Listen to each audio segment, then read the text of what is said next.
Climate change is one of the most existential threats to Africa's development, and increasingly to development everywhere in the world.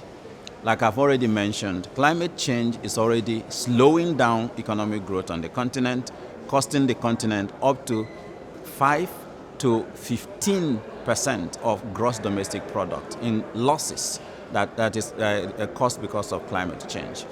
So the choosing of this title this year is founded on the fact that climate change is that existential threat, and just energy transitions is also crucial because energy is like the blood in the human body for economic growth. And Africa's consumption of modern energy is very small.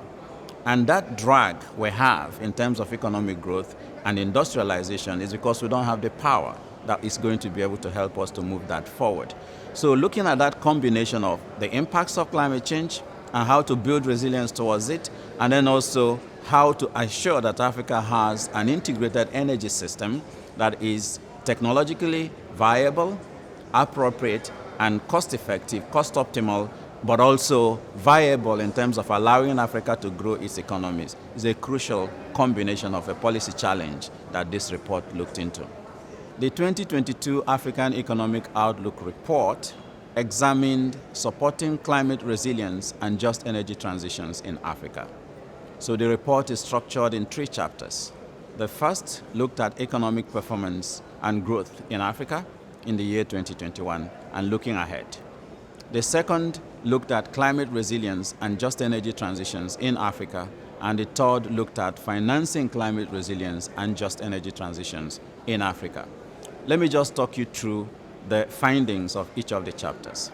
In the first chapter, we found that just like every other regions of the world, Africa was impacted heavily by COVID-19 pandemic. So we saw a GDP contraction of 1.6% in the year 2020. But in 2021, we had a rebound to 6.9% in Africa. And across the regions of the continent, we saw that all of them have turned around to positive growth, which is good news.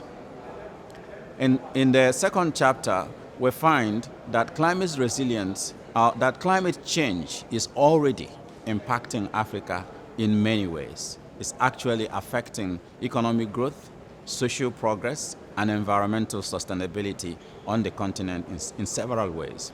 We have seen on record several incidences of extreme climate events that cost Africa deeply. So as we speak, Africa is losing about 5 to 15% of its gross domestic product annually because of climate change. And this is why this chapter tried to examine how to do development differently in order to support climate resilience on the continent.